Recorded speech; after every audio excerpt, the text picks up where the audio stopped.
Sir ये तो मर चुकी है। रेडी, एम्बुलेंस को फोन करो। ये सब कैसे हुआ? मैंने देखा था सर। क्या हुआ था? सर हमारे आंखों के सामने एक ट्रक आया और इस औरत को कुचलकर चला गया सर। श्रेया कुछ मिला? नहीं सर, कुछ भी नहीं मिला। जब ये हादसा हुआ तब आप कहाँ थे? सर हम लोग उस चाय की दुकान पर चाय पीने आए थे, तभी मैंने देखा सर कि ये औरत वहां से भागती हुई आ रही थी सर।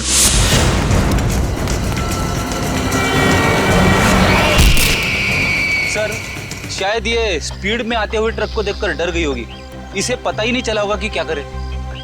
पर उस ट्रक ड्राइवर को तो पता होना चाहिए था कि उसे क्या करना है। वो ब्रेक लगा सकता था, ट्रक को दूसरी ओर मोड़ सकता था, या फिर एक्सीडेंट के बाद पुलिस स्टेशन में जाके अपने आप को सरेंडर कर सकता था।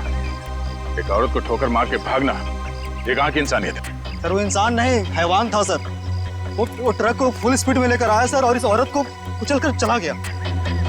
तुमने उस ट्रक का नंबर नोट किया? नंबर देखा था? हाँ सर।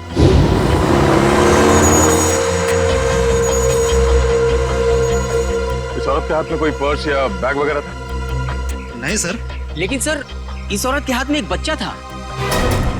क्या? इस औरत के हाथ में बच्चा था? हाँ सर, इस औरत के हाथ में एक बच्चा था और ये बच्चों को लेकर भाग रही थी। लेकिन सर जब एक्सीडेंट हुआ तो इसके हाथ में कोई बच्चा नहीं था। सर बच्चा था इसके हाथ में और एक मिनट, आप ठीक से याद करके बताओ, आपने क्या देखा था?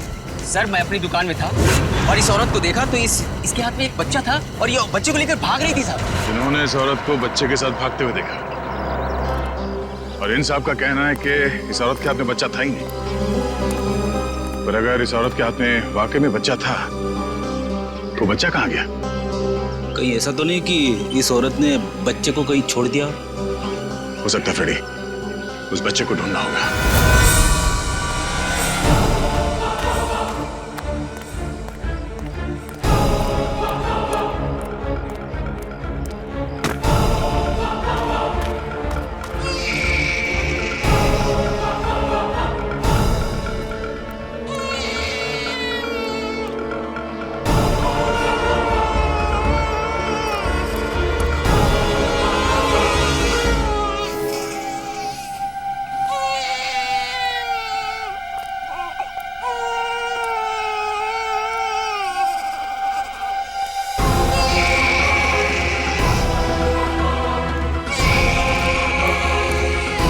आप रेडी? सर बच्चा टोकरी में है सर। अरे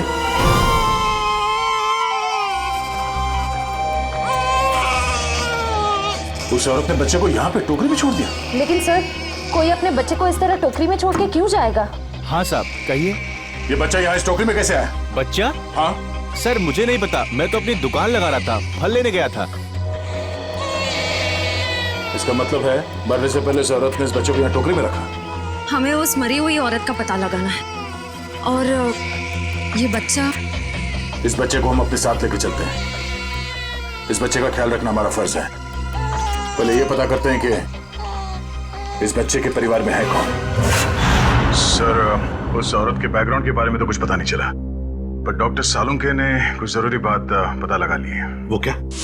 इस औरत का और उस बच्चे का खून का कोई रिश्ता नहीं। क्या? इस बच्चे का और उस औरत का डीएनए मैच नहीं हो रहा है? जी सर। इसका एक ही मतलब हो सकता है दया, उस औरत ने इस बच्चे को चुरा लिया और फिर वो भाग रही थी। हो सकता है सर। काम करना पड़ेगा, मिसिंग पर्सन ब्यूरो से पता लगाना पड़ेगा कि क्या किसी ने बच्चा गायब होने की रिपोर्ट दर्ज करवाई है क्या।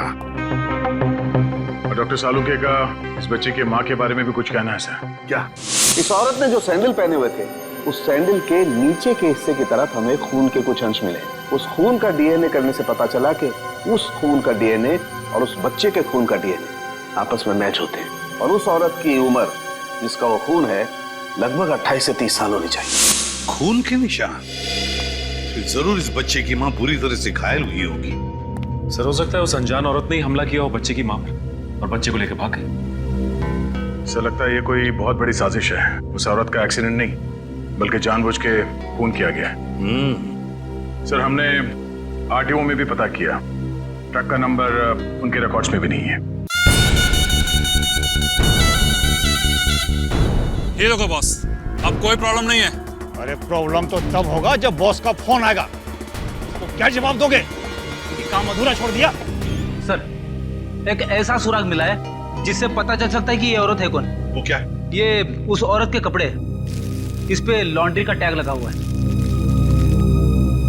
बस सुबह इस टैग से पता लगाओ ये कौन सी लॉन्ड्री है, और इस लॉन्ड्री से हमें पता चलेगा कि ये औरत रहती कहाँ है। सर, तब तक मैं इस बच्चे को संभालूंगा सर, अपने घर पे। बस बच्चे को अपने साथ रखना चाहता हूँ सर। सर, मैं भी आपकी मदद करूंगी।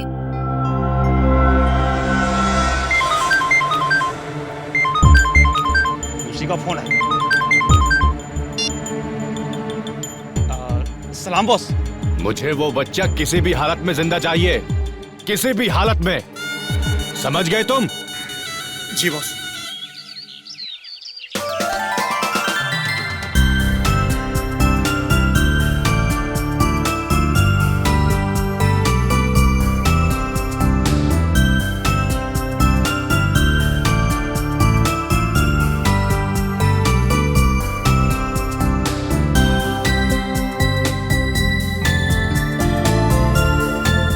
सर, आप शांत हो जाइए, मैं इसे संभालती हूँ।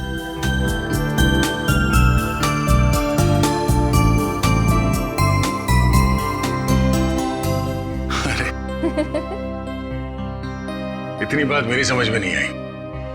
ये बड़े से बड़े मुजरिम को मैं आराम से निपट सकता हूं, पर छोटे बच्चे को संभालना जरा मुश्किल काम है ना।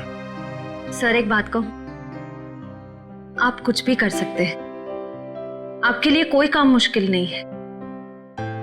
बड़े बड़े गुनहगारों से निपट सकते हैं, छोटे बच्चों को संभाल सकते हैं। बस जरूरत है तो अपने अंदर छुपे हुए दया को बाहर निकालने की, जिसका दिल मोम जैसा है, जो सबकी कदर करते हैं, जो प्यार करना भी जानते हैं।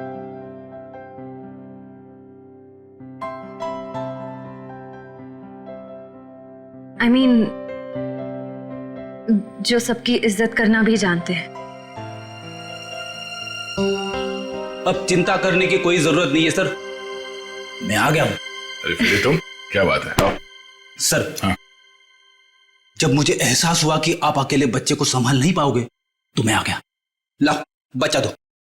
इट्स ओके सर, मैं बच्चे को नहीं संभाल पाओगी, मुझे दे दो। लेकिन फ्रेडी, बच्चे को नींद नहीं आएगी, उसे सुलाने का तरीका मेरे पास है। बच्चा दे दो।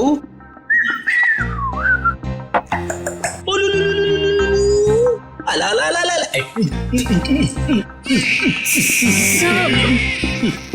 फ्रेडी क्या कर रहे हो? जिद छोड़ो और बच्चे को वापस दे दो श्रेया को। सर प्लीज, मैं संभाल लूंगी। कोई प्रॉब्लम नहीं है सर, बच्चे को चुप कराने का फॉर्मूला मेरे पास है। श्रेया, टीवी का रिमोट देना।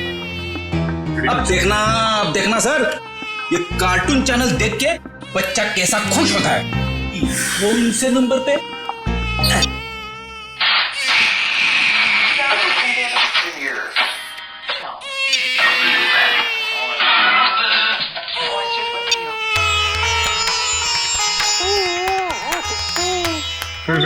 एक मिनट, वो शास्त्रीय संगीत वाला चैनल फिर से लगाना।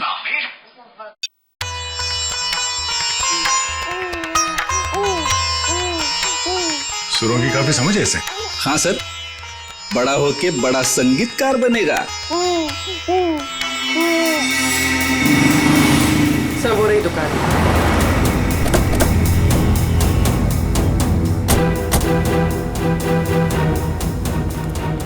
ये लो, कस्टमर के कपड़े हैं, पैक कर दो। हाँ सर, कहिए, कपड़े देने आए हैं या लेने आए हैं? अगर देने आए हैं तो 5 दिन के बाद ही मिलेंगे, और अगर लेने आए हैं तो मैं उम्मीद करता हूं कि 5 दिन के बाद ही आए होंगे। सर, मैं बहुत ही ईमानदार व्यापारी हूं, और मैंने आज तक अपने किसी भी कस्टमर को कोई भी धोखा नहीं दिया है। हाँ, ये कपड़े आपकी लॉन्ड्री में धुले हैं ना? जी हाँ मैडम, ये हमारी लॉन्ड्री के ही हैं। आप यही जानना चाहते हैं कि ये कपड़े किसके हैं? समझदार लगते हो, बता। हाँ, 1 मिनट, रघु बुक दो। मिल गया सर। ये कपड़े किसी गोपी नाम की औरत के हैं। गोपी, एड्रेस भी लिखा होगा उसमें? नहीं सर, एड्रेस तो नहीं है, लेकिन फ़ोन नंबर है। दो।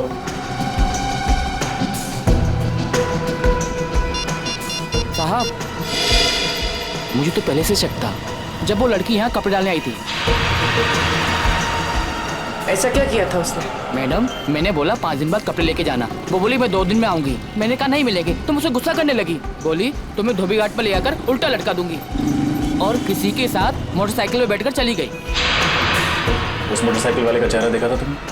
साहब, उस समय शाम हो चुकी थी और वो रोड के उस पार खड़ा हुआ था, तो मैं ध्यान नहीं दे पाया साहब। इस मोबाइल नंबर के जरिए हम उस मोटरसाइकिल वाले तक पहुंच जाए। चुप रहो, समझे? तो एक बार उस औरत का नाम गोपी था। Very good. उसके मोबाइल नंबर से उसका घर का पता निकालो। इस केस में इस औरत की पूरी जानकारी चाहिए हमें, ठीक है? रजत, मैं तुम्हें बाद में फोन करता हूं।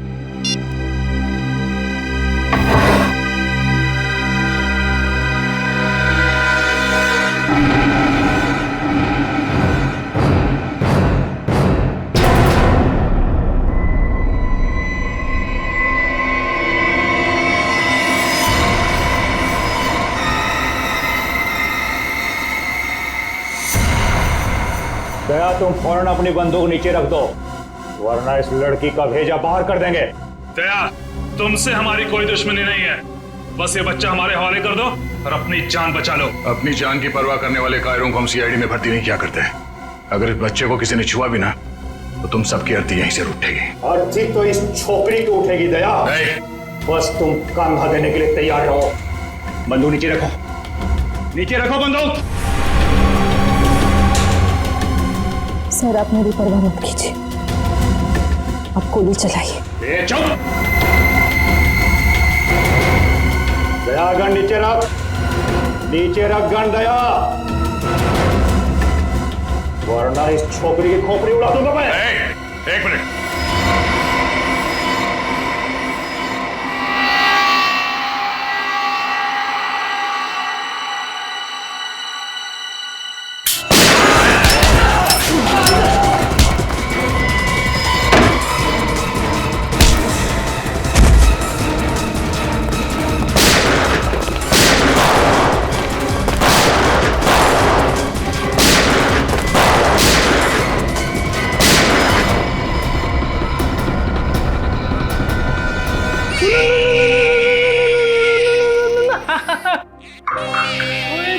इतना छोटा सा मासूम बच्चा किसी का क्या बिगाड़ सकता है? ये तो कोई राक्षस ही है जो ऐसे मासूम बच्चे पर हमला करने को देखता है। सर, उस गुंडे का क्रिमिनल रिकॉर्ड मिल गया। क्या नाम है उसका? उसका नाम शमी है और उस पे कॉन्ट्रैक्ट किलिंग और किडनैपिंग के 3 केसेस चल रहे हैं। कॉन्ट्रैक्ट किलिंग और किडनैपिंग?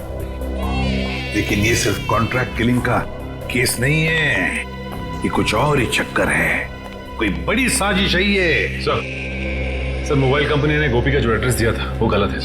गलत है? हाँ सर। मतलब सर, ये सब पहले से प्लान था?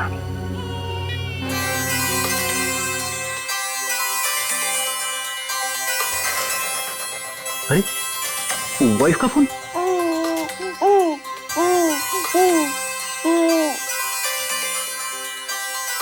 कैसी लगी थी? अच्छी अच्छी अच्छी। सर, कल रात दया सर के घर पे टीवी पर जब शास्त्रीय संगीत आ रहा था, तब बच्चा अचानक से शांत हो गया और मुस्कुराने लगा। अच्छा, वैसे आमतौर पे इस तरह की धुन सुनकर बच्चे उछलने लगते हैं। हाँ, लेकिन अभी भी फ्रेडी सर की रिंगटोन सुनकर बच्चा कैसे खुश हो गया? सर, हो सकता है कि जब से इस बच्चे का जन्म हुआ हो तब से ये शास्त्रीय संगीत सुनता आ रहा। हो सकता है इसके माता पिता में से कोई संगीतकार या गायक हो। कविनगर जाके पता लगाना पड़ेगा कि वहां पर कोई शास्त्रीय संगीत विद्यालय है क्या। ता थई तत थई ता थई तत थई ता थई तत थई तत थई ता थई तत थई ता थई तत। एक मिनट,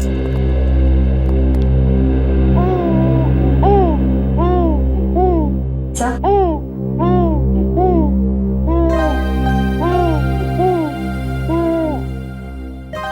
डॉक्टर सही जगह पे हैं। नमस्ते। नमस्ते। अरे वाह, ये बच्चा तो बड़ा कोमल है। इसके पैर में कला भी नजर आती है, लेकिन नृत्य सीखने के लिए ये उम्र बहुत छोटी है। मास्टर जी, हम यहाँ बच्चे को नृत्य सिखाने के लिए नहीं लाए हैं। तो फिर इस नन्ही सी जान को आप यहाँ क्यों ले आए? हम लोग सीआईडी से हैं और एक केस के सिलसिले में आपसे कुछ पूछताछ करने आए हैं। ओ जी, पूछिए। जरा इस बच्चे को देखिए। आप पहचानते हैं इसे? देखा आपने इसे? जी नहीं, इस बच्चे को कभी देखा नहीं मैंने। आपने इस औरत को देखा है? अरे ये तो हमारे बगल वाली डे केयर सेंटर में काम करती है। Baby day care centre?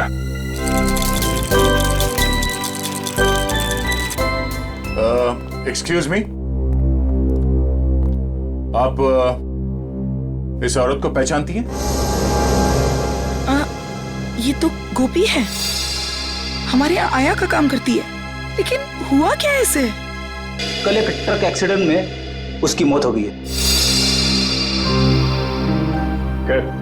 आप इस बच्चे के बारे में क्या बता सकती हैं? इसका नाम बॉबी है और इसकी माँ का नाम जूही है। ये LSD सोसाइटी में रहती है। LSD society?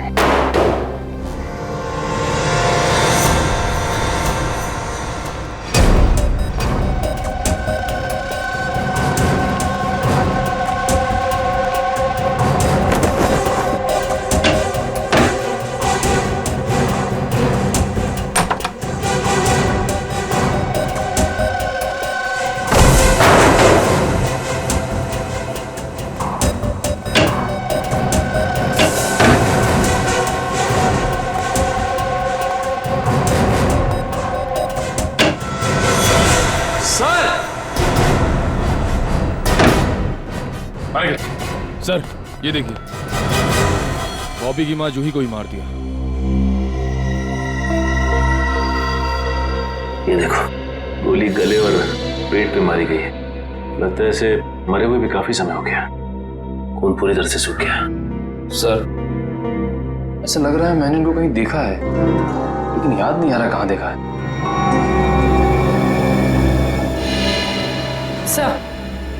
सर वो देखिए।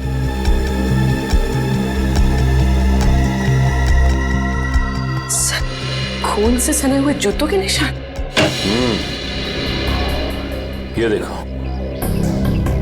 और भी ये चप्पल के निशान तो बिल्कुल वैसे ही हैं जैसी चप्पल गोपी ने पहनी हुई थी। इस औरत ने जो सैंडल पहने हुए थे, उस सैंडल के नीचे के हिस्से की तरफ हमें खून के कुछ अंश मिले और वहां से भी हमें सूखा हुआ खून मिला था। अभी कोई संजोग तो नहीं हो सकता है ना सर? पर सर, गोपी तो गुनहगारों की साथीदार थी। वो खिड़की से बच्चे को लेकर क्यों भागेगी? ये समझ में नहीं आ रहा कि वो यहाँ आई क्यों थी। वो तो नर्सरी में आया का काम करती थी ना। मगर सर, जूही को मारने के बाद बच्चे को अगवा करने की क्या जरूरत थी? एक बच्चे से किसी का क्या फायदा हो सकता है? सर, मुझे लगता है ये जूही के पति की फोटो है। लेकिन ये जूही के पति की फोटो है नहीं, बल्कि थी। हॉल में इस फोटो पे हार चढ़ा हुआ था। एक काम करो, इस कमरे को अच्छी तरह से छान मारो, देखो क्या मिलता है। सर,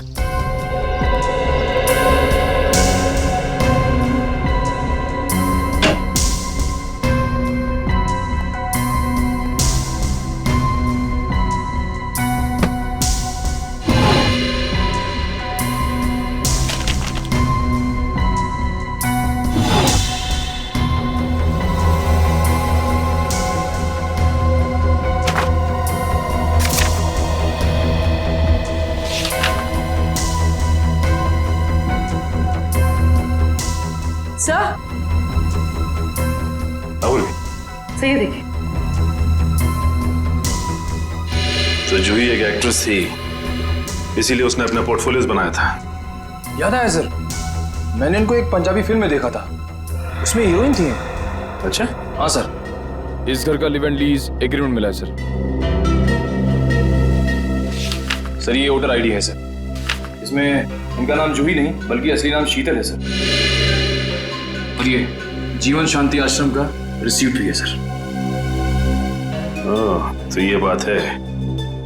ये जूही उर्फ शीतल 5 सालों तक एक आश्रम में रह रही थी और 1 साल पहले ही आश्रम से बाहर आई है। मगर सर, एक फिल्म की हीरोइन 5 साल तक आश्रम में क्यों रहेगी? ये देखो, शीतल के पिता रविकांत का नाम लिखा हुआ है इस कार्ड पे। सर, ये रहा डॉक्टर रविकांत का घर। बहुत बड़े साइंटिस्ट हैं।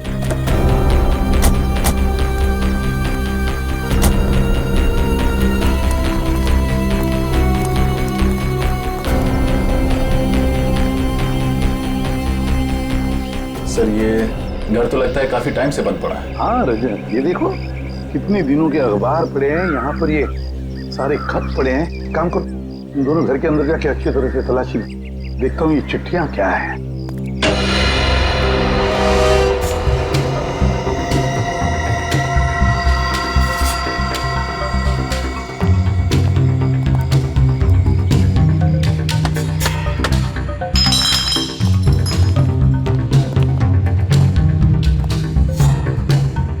उससे पहले ही यहाँ कोई आ चुका है, शायद कुछ ढूंढने। देखो, कुछ हाथ लगता है क्या? सर,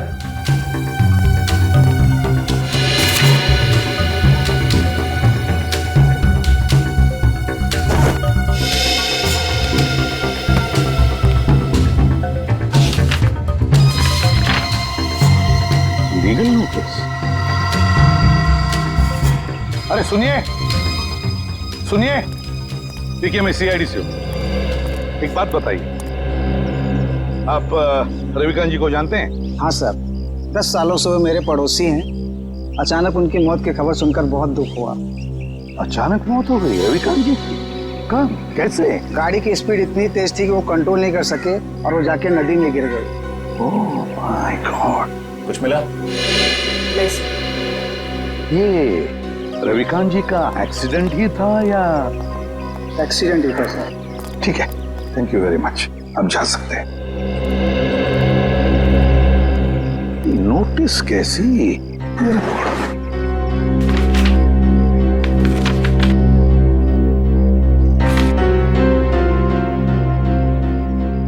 माय गॉड, तो रविकांत जी के घर की नीलामी की नोटिस है। सर, इतनी जल्दी ही नोटिस? पिछले महीने तो रविकांत जी की मौत हुई थी।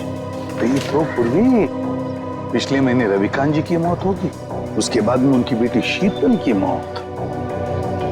ये कोई कोइंसिडेंस नहीं हो सकता, कोई इत्तेफाक नहीं है, ये कुछ और ही चक्कर है। कुछ ना कुछ तो गड़बड़ जरूर है। और फिर अब शीतल के बच्चे की भी जान को खतरा है। इस रविकांत जी के एडवोकेट से मिलना पड़ेगा, वकील से मिलना पड़ेगा, पता लगाना पड़ेगा इस घर के नीलामी का राज क्या है। ओ, रविकांत जी की प्रॉपर्टी की नीलामी की नोटिस? ये तो मैंने बनवाई है, लेकिन आपको कहां से मिली? उनके घर से। एक और बात, उनकी बेटी शीतल का किसी ने खून कर दिया। शीतल का खून? लेकिन ये किसने किया? उन्हीं का पता लगाने ही तो हम आपके पास आए हैं। मैं कुछ समझा नहीं। रविकांत जी और शीतल के बाद इस मकान पर हक किसका बनता है? शीतल जी के बेटे बॉबी का। सिर्फ मकान पर ही नहीं, कसारा में जो 50 एकड़ जमीन है वो भी बॉबी के नाम हो जाएगी। अच्छा, और ये नीलामी का आइडिया किसका था? रविकांत जी के छोटे भाई राकेश का। राकेश? इस राकेश के बारे में और कुछ जानते हैं? जी हाँ, दरअसल उनके परिवार को मैं पिछले 15 साल से जानता हूँ। उनके सारे लीगल मैटर्स मैं ही देखता हूँ। रविकांत और राकेश के पिताजी की जब मृत्यु हुई तो उनके प्रॉपर्टी का सबसे बड़ा हिस्सा रविकांत को मिला और सिर्फ 15% राकेश को। ऐसा क्यों किया उनके पिता? क्योंकि राकेश के तौर तरीके और आलसीपन की वजह से उनके पिताजी काफी नाराज थे और उनको राकेश पर भरोसा नहीं था। तो इस बात से तो राकेश जी को बहुत गुस्सा आया होगा। जी हाँ, बहुत। इतना ही नहीं, उसने अपने भाई के साथ सारे रिश्ते नाते तोड़ दिए थे। फिर अचानक दिवाली के दिन आकर गले मिले और सारे गिले शिकवे दूर हो गए। हो सकता है ये राकेश की चाल हो, रविकांत जी का भरोसा जीतकर उनकी पीठ पर वार करने की। सर, ये भी तो हो सकता है कि बॉबी को राकेश जी ने अगवा करवाया हो। ये तो राकेश से मिलकर ही पता चलेगा।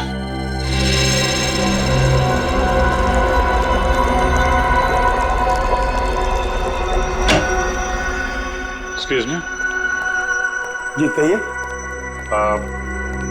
हम लोग सीआईडी से हैं। डॉक्टर रविकांत के बारे में तो आप लोग जानते ही होंगे। जी डॉक्टर रविकांत मेरे गुरु जैसे थे। आप? जी मेरा नाम फनीश है। इस लैब में जो भी रिसर्चेज होती हैं उन्हें मैं फाइनेंस करता हूँ। मिस्टर फनीश, हम डॉक्टर रविकांत की मौत के बारे में आप लोगों से कुछ पूछताछ करने आए हैं। उनकी मौत से तो हम सबको बहुत बड़ा सदमा पहुंचा है सर। न केवल इस लैब का बल्कि हमारे देश का भी बहुत बड़ा नुकसान हुआ है। लेकिन वो कहते हैं ना कि नसीब के आगे किसी का बस नहीं चलता। ऐसा लगता है कि उनकी मौत से किसी और का नसीब जरूर जग गया है। मैं कुछ समझा नहीं। हमें शक है कि उनकी कार का एक्सीडेंट हुआ नहीं है बल्कि करवाया गया है। यानी किसी ने उनका मर्डर किया? शायद। वैसे किस चीज पे रिसर्च कर रहे थे डॉक्टर रविकांत? इसके बारे में तो उन्होंने कभी किसी को कुछ नहीं बताया। वो एक टॉप सीक्रेट रिसर्च कर रहे थे, इसीलिए उसका जिक्र उन्होंने कभी किसी को नहीं किया। सर वो कुछ डरे डरे से रहते थे। क्यों? किससे? इसके बारे में उन्होंने किसी को बताया नहीं, लेकिन वो अपने जो रिसर्च के पेपर्स है ना वो अपने केबिन के लॉकर में रखते थे और तकरीबन हर रोज वो लॉकर का पासवर्ड चेंज करते थे। पता नहीं क्यों। लगता है ये रिसर्च की वजह से ही उनका फोन किया गया है। उनका केबिन दिखाइए जरा।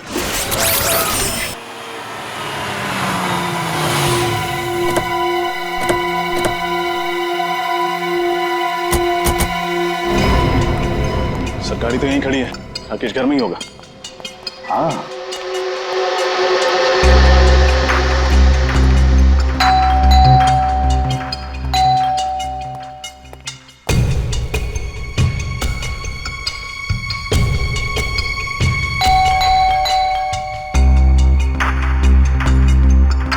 तो लगता है घर में कोई नहीं है, कोई दरवाजा नहीं खोल रहा है। घर में कोई तो है, आवाजें आ रही हैं। खोल दो दरवाजा।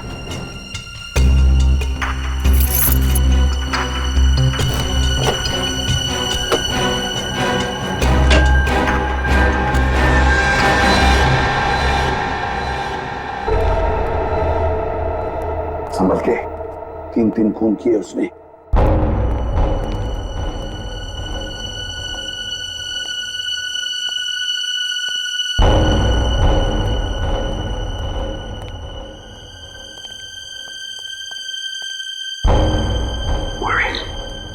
इस तरफ जाओ। सर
लेकिन मैंने किया क्या है? क्या है? हैं? क्या है? अभी पता चल जाएगा क्या है। इसके घर की अच्छी तरह से तलाशी लो। सर आप पूरे घर की तलाशी ले लीजिए, पर प्लीज मुझे ये तो बताइए कि मेरा गुनाह क्या है? रविकांत और शीतल को क्यों मरवाया तुमने? शीतल का कत्ल हो गया सर? कब और कैसे? कब और कैसे? बड़े भोले बनने की कोशिश कर रहे हो राकेश जी। सर प्लीज मेरा यकीन मानिए, इसके बारे में मैं कुछ नहीं जानता। झूठ बोल रहे हो तुम। रविकांत और शीतल को पहले मरवाया और फिर शीतल के बच्चे को अगवा किया। इस औरत को पैसे दिए थे ना तुमने ये सब करने के लिए? क्यों? नहीं सर, मैंने ऐसा कुछ नहीं किया। इस औरत को मैं पहली बार देख रहा हूँ सर। मैं रवि भैया और शीतल का खून क्यों करवाऊंगा? इसलिए इस जायदाद के लिए, जायदाद के पेपर थे, है ना? क्यों? और तुम ये भी जानते थे कि रविकांत और शीतल की मौत के बाद ये सारी जायदाद शीतल के बेटे के नाम पर हो जाती, और अगर शीतल के बेटे का कुछ कम ज्यादा होता तो ये पूरी की पूरी जायदाद तुम्हारे नाम पर हो जाती। यही चाहते थे ना तुम? जी सर, लेकिन क्या? लेकिन क्या? लेकिन सर, मैंने किसी का खून नहीं किया, और ना ही सर मैंने बॉबी को किडनैप करवाया। प्लीज मेरा यकीन मानिए। तुम्हारा यकीन करूं? क्यों? क्यों यकीन करो तुम्हारा मैं? हैं? कोई सबूत है तुम्हारे पास? तुम्हारा यकीन करूं? क्यों? क्यों यकीन करो तुम्हारा मैं? हैं? कोई सबूत है तुम्हारे पास? हाँ सर, एक मिनट।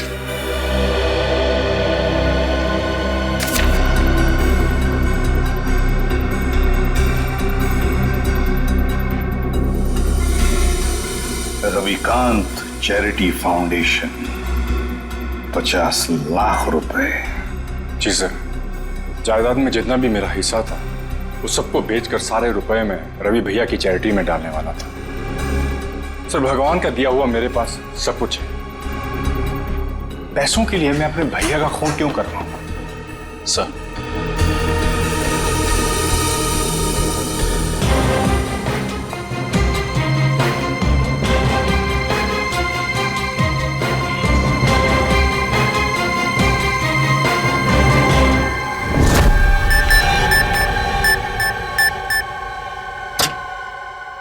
ये क्या?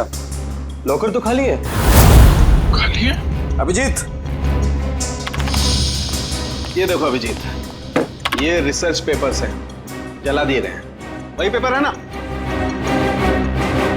हाँ सर, ये तो वही रिसर्च पेपर्स है जिन पर डॉक्टर रविकांत रिसर्च कर रहे थे, पर उन्होंने ये जलाए क्यों? शायद उन्हें डर होगा कि ये रिसर्च के पेपर किसी गलत हाथों में ना पड़ जाए। पंकज, मिला कोई? नहीं सर, सारी फाइल्स डिलीटेड है। एक फाइल है, इसको मैं खोलने की कोशिश कर रहा हूँ सर, एक सेकंड। सर, खुल गई। क्या है इसमें? पता नहीं, साइंस के आई थिंक कोई फॉर्मूलाज है, मेरे तो कुछ समझ में नहीं आ रहा है। मैं देखता हूं।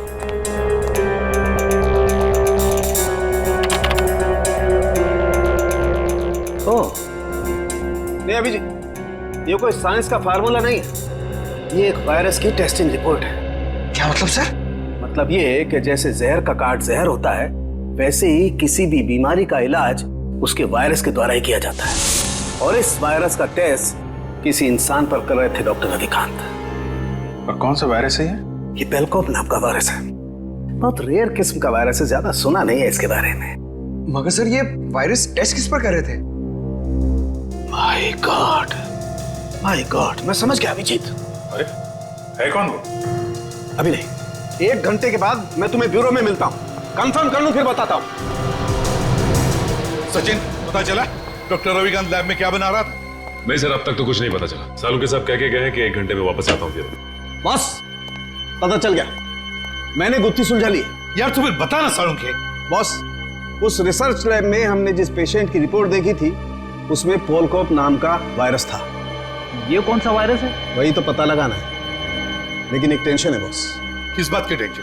बॉस, मैंने जब पता लगाया तो पता लगा कि पोलकोप नाम का वायरस तो है ही नहीं। अरे तो फिर सालुंके साहब, उस मरीज के शरीर में ये वायरस आया कहां से? वही तो बॉस, मैंने जब उस बच्चे का ब्लड टेस्ट किया दोबारा से तो पता ये चला कि उसे हिस्लेक्सिया नाम की बीमारी है, सांस लेने की बीमारी, जिसका कहीं कोई इलाज नहीं। लेकिन जब मैंने बच्चे का ब्लड टेस्ट किया तो पता ये चला कि हिस्लेक्सिया का असर उसके शरीर में, उसके खून में धीरे धीरे कम हो रहा है। वो कैसे? वही तो प्रॉब्लम है बॉस। जब मैंने बच्चे का ब्लड टेस्ट दोबारा से किया तो पता लगा कि उसके शरीर में अलग अलग किस्म के वायरस हैं, जिसकी वजह से हिस्लेक्सिया का असर उसके खून में धीरे धीरे कम हो रहा है। और इन्हीं वायरस में से पोलकोप वायरस भी है।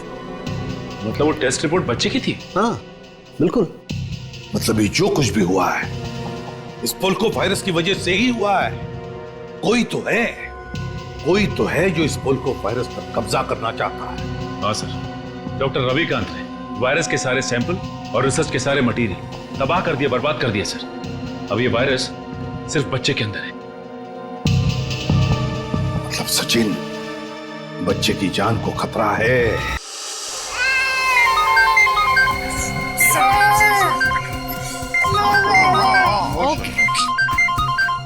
एसीपी साहब का फोन। Hello sir. क्या बच्चे के शरीर में वायरस इंजेक्ट किया गया? सर लगता है इसीलिए उसका टेम्परेचर उतर नहीं रहा, उसे बुखार है सर। हाँ सर, हम लोग वहीं जा रहे थे। ठीक है सर, ओके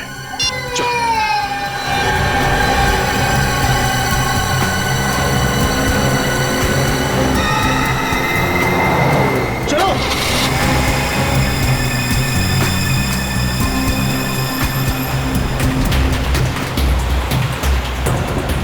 बॉबी का बुखार तो बढ़ता ही जा रहा है।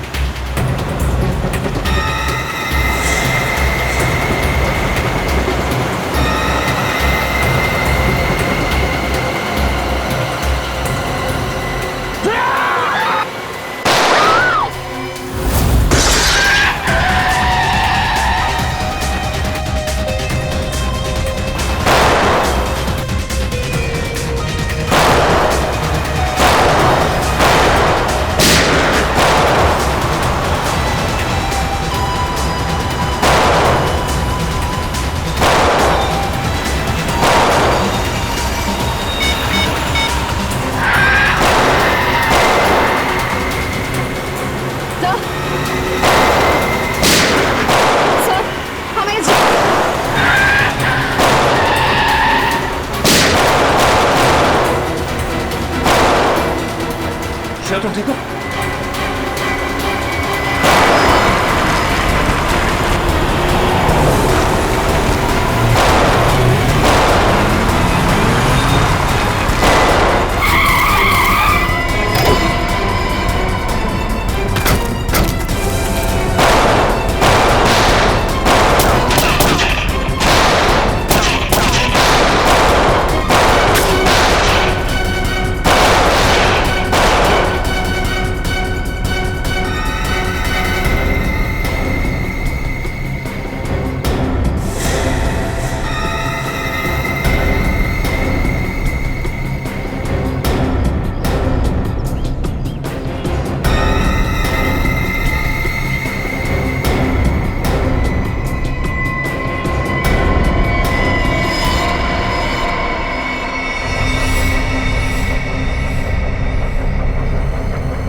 तेरा खेल खत्म हो गया, चल कर नीचे रख।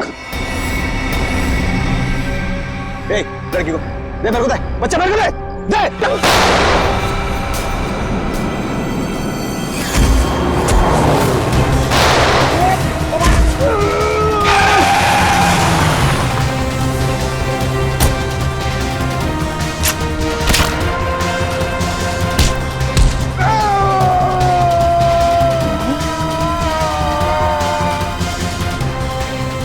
शेर का शिकार करने निकले थे गीदड़ लोग।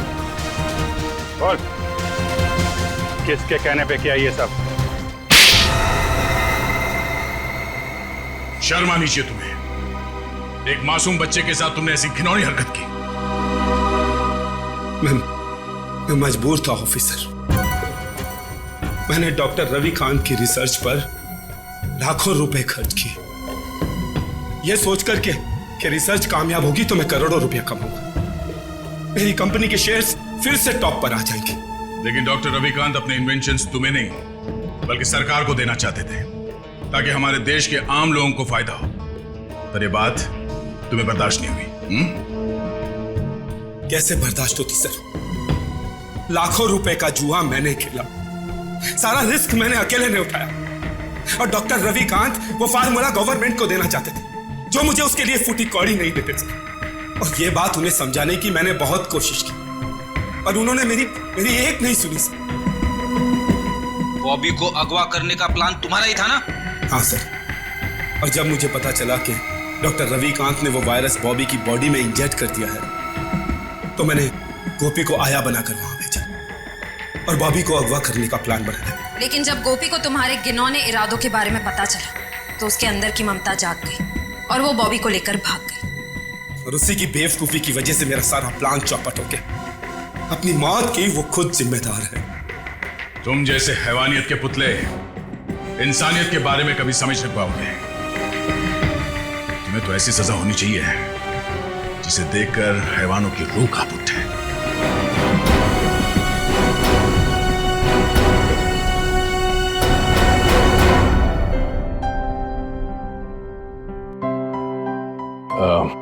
सर, हमें इस बच्चे के भविष्य के लिए कुछ करना चाहिए। हाँ, इसके भविष्य का पूरा बंदोबस्त करके रखा है।